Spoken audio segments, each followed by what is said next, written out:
شروع اللہ کے نام سے جو بڑا مہربان نہایت رحم کرنے والا ہے۔ قصص الانبیاء کی سیریل میں آج ہم ذکر کریں گے حضرت اسحاق علیہ السلام کا۔ حضرت ابراہیم علیہ السلام کی عمر مبارک 100 سال اور آپ کی اہلیہ حضرت سارہ کی عمر 90 سال تھی جب ان کے پاس حضرت اسحاق علیہ السلام پیدا ہوئے۔ ان دنوں حضرت ابراہیم علیہ السلام ملک شام میں رہائش پذیر تھے، جبکہ بڑے صاحبزادے حضرت اسماعیل علیہ السلام 14 سال سے مکہ میں حضرت ہاجرہ کے ساتھ مقیم تھے۔ ایک دن اللہ تعالیٰ نے فرشتوں کی ایک جماعت کو زمین پر بھیجا تاکہ وہ قوم لوط پر عذاب الہی نازل کریں جو حد سے گزر چکی تھی۔ یہ فرشتے پہلے حضرت ابراہیم علیہ السلام کے پاس آئے اور انہیں اللہ تعالیٰ کی جانب سے ایک سعادت مند بیٹے کی خوشخبری سنائی۔ چونکہ حضرت سارہ بوڑھی تھیں، فرشتوں کی اس خوشخبری پر انہیں بڑی حیرت ہوئی اور تعجب بھی، جس کا ذکر اللہ تعالیٰ نے قرآن پاک میں یوں فرمایا: ہم نے اس کو یعنی حضرت سارہ کو اسحاق علیہ السلام اور ان کے بعد یعقوب علیہ السلام کی خوشخبری دی تو انہوں نے کہا کیوں کر میرا بچہ ہوگا، میں تو بڑھیا ہوں اور میرے شوہر بھی بوڑھے ہیں، یہ تو بڑی عجیب بات ہے۔ انہوں نے کہا کیا تم اللہ کی قدرت سے تعجب کرتی ہو؟ اے اہل بیت، تم پر اللہ کی رحمت اور اس کی برکتیں ہوں۔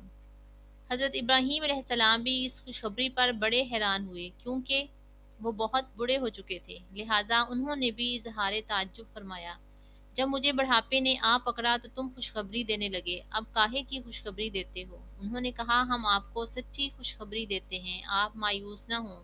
حضرت اسماعیل علیہ السلام کی پیدائش کے 14 سال بعد اللہ تعالیٰ نے آپ کو ایک سعادت مند فرزند حضرت اسحاق علیہ السلام عطا فرمائی، جس پر حضرت ابراہیم علیہ السلام بار بار اللہ تعالیٰ کا شکر ادا کرتے تھے۔ قرآن پاک میں ارشاد باری تعالیٰ ہے: اللہ کا شکر ہے جس نے مجھے اس بڑھاپے میں اسماعیل اور اسحاق بخشے، بے شک میرا پروردگار دعاؤں کو سننے والا ہے۔ حضرت اسحاق علیہ السلام کی پیدائش اسی سال ہوئی جس سال حضرت ابراہیم علیہ السلام اور حضرت اسماعیل علیہ السلام نے اللہ کا گھر خانہ کعبہ تعمیر کیا۔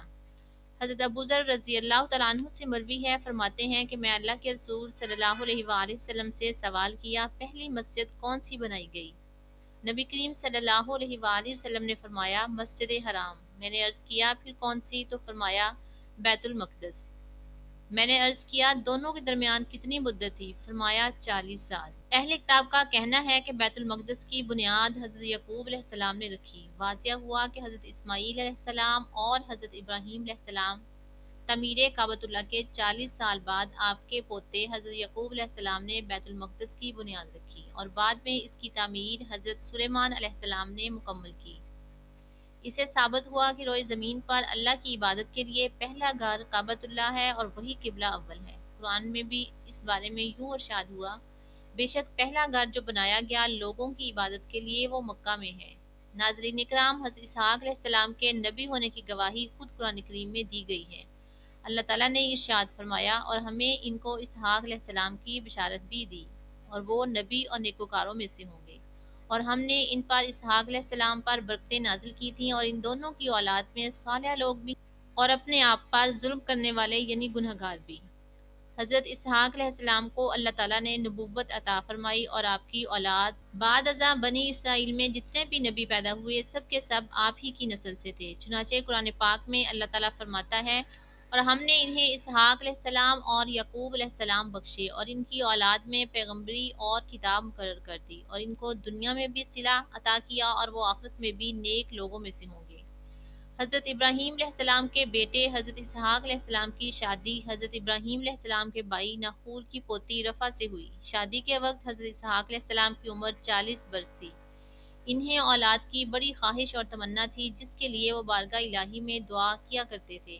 آپ کی دعائیں قبول ہوئیں اور شادی کے 20 سال بعد اللہ تعالیٰ نے آپ کو جڑواں بیٹے عطا فرمائے۔ پہلے کا نام محیز رکھا گیا، ان کی اولاد رومی کہلائی۔ دوسرے کا نام یعقوب علیہ السلام رکھا گیا جن کا لقب اسرائیل تھا، ان کی نسل بنی اسرائیل کہلائی۔ مورخین تحریر کرتے ہیں کہ حضرت اسحاق علیہ السلام اپنے بڑے بیٹے محیز سے بہت زیادہ محبت کرتے تھے، جبکہ ان کی اہلیہ روکا اپنے چھوٹے بیٹے یعقوب علیہ السلام کو زیادہ چاہتی تھی۔ آخری عمر میں حضرت اسحاق علیہ السلام کی بینائی ختم ہو گئی اور نابینا ہو گئے۔ دونوں بیٹے سعادت مند تھے اور باپ کی بے حد خدمت کیا کرتے تھے۔ بڑا بیٹا محیز شکار کا شوقین تھا، اکثر شکار کا گوشت لا کر والد کو کھلایا کرتا، جس کے بدلے اسے خوب دعائیں ملتی۔ ایک دن کا واقعہ ہے کہ حضرت اسحاق علیہ السلام کا شکار کا گوشت کھانے کو دل چاہا تو انہوں نے وہیں سے اپنی خواہش کا اظہار کیا اور والد کے لیے شکار کی تلاش میں نکل کھڑا ہوا۔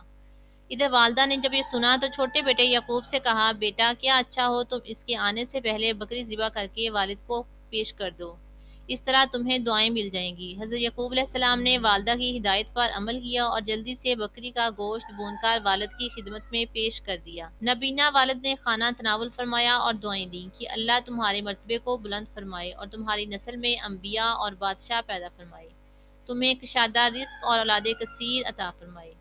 کچھ دیر بعد بڑے صاحبزادے شکار کا گوشت دے کر خاطر خدمت ہوئے اور تناول فرمانے کی درخواست کی، جس پر اسحاق علیہ السلام کو بڑا تعجب ہوا اور بولے، اے بیٹا یہ کیا؟ مہیز نے کہا، یہ وہ شکار کا گوشت ہے جس کی آپ نے مجھ سے فرمائش کی تھی۔ حضرت اسحاق علیہ السلام نے مزید حیران ہو کر فرمایا، تو تم کچھ دیر پہلے مجھے کھلا چکے ہو؟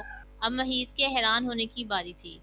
نہیں ابا جان، میں تو ابھی شکار کا گوشت لے کر آپ کی خدمت میں حاضر ہوا ہوں، اس سے پہلے تو میں نہیں آیا۔ حضرت اسحاق علیہ السلام سمجھ گئے کہ وہ چھوٹے بیٹے یعقوب علیہ السلام لائے ہوں گے، چنانچہ آپ نے مہیز کے لائے ہوئے کھانا کو بھی تناول فرمایا اور اسے دعا دی کہ تمہاری نسل سرسبز و شاداب زمین پر خوب پھلے پھولے، ان کے پھلوں اور رزق میں اللہ تعالیٰ خوب برکت عطا فرمائے۔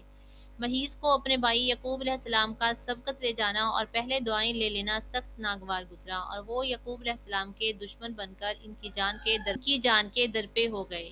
والدہ نے جب مہیز کے غم و غصے کو دیکھا تو انہیں خوف محسوس ہوا اور انہوں نے چھوٹے بیٹے یعقوب علیہ السلام سے کہا، تم فوری طور پر شام کو چھوڑ کر اپنے ماموں کے پاس ہرن چلے جاؤ، مجھے ڈر ہے کہ مہیز تمہیں قتل نہ کر دے، جب بھائی کا غصہ ختم ہوگا تو میں تمہیں واپس بلا لوں گی۔ حضرت اسحاق علیہ السلام کو بھی معاملات کی نزاکت کا احساس تھا، چنانچہ انہوں نے اس فیصلے کی حمایت کرتے ہوئے حضرت یعقوب علیہ السلام کو فوری طور پر چلے جانے کا مشورہ دیا۔ حضرت یعقوب علیہ السلام والد اور والدہ سے دعائیں لے کر ملک شام سے ہجرت کر گئے۔ بنی اسرائیل کے بارے میں اللہ کی کتاب تورات میں تحریر ہے۔ حضرت اسحاق علیہ السلام کو ذبح اللہ قرار دیا۔ تورات میں یوں تھا، اللہ نے اپنے اکلوتے بیٹے کو ذبح کرنے کا حکم دیا۔ اسرائیلیوں نے اس میں تحریر کر کے یوں کر دیا، اللہ نے حضرت ابراہیم کو اپنے بیٹے اسحاق کو ذبح کرنے کا حکم دیا۔ یہاں لفظ اسحاق ان کی طرف سے تورات میں اضافہ ہے اور یہ سراسر جھوٹ ہے، بہتان ہے اور گمراہی ہے، جس کی وجہ سے بنی اسرائیل کا اہل عرب سے حسد ہے۔ اللہ نے جس وقت ذبح کا حکم فرمایا اس وقت حضرت اسماعیل علیہ السلام ہی اکلوتے بیٹے تھے۔ بنی اسرائیل اہل عرب سے اسی لیے حسد کرتے تھے کہ اہل عرب حضرت اسماعیل علیہ السلام کی نسل سے ہیں، اور ان میں سب سے افضل عظیم المرتبت اللہ کے آخری نبی حضرت محمد صلی اللہ علیہ وآلہ وسلم بھی ہیں۔ یہود و نصارہ کے بارے میں اللہ تعالیٰ نے قرآن پاک میں ارشاد فرما دیا کہ وہ کبھی مسلمانوں کے دوست نہیں ہو سکتے۔ ارشاد باری تعالیٰ ہے، اے ایمان والو تم یہود و نصارہ کو دوست نہ بناؤ، یہ آپس میں ہی ایک دوسرے کے دوست ہیں، تم میں سے جو بھی ان میں سے کسی سے دوستی کرے وہ بے شک انہی میں سے ہے۔ اللہ تعالیٰ ظالموں کو ہرگز راہ راست نہیں دکھاتا۔ حضرت اسحاق علیہ السلام نے 180 سال کی عمر میں وفات پائی، جبکہ بعض کتب میں 160 سال کی عمر بتائی جاتی ہے۔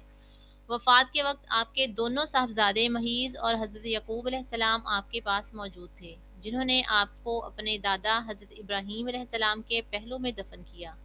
بعض محققین نے حضرت اسحاق علیہ السلام کے زمانے کا تعین 23 صدی قبل مسیح کیا ہے۔ حضرت آدم علیہ السلام سے لے کر ہمارے آخری نبی صلی اللہ علیہ وآلہ وسلم تک جتنے بھی انبیاء اور رسول تشریف لائے، سب نے اپنی تمام تر صلاحیتیں اس دین حنیف کی سربلندی اور تمام مخلوق کی دنیا و آخرت کی سرخروئی بلائی کے لیے لگا دیں۔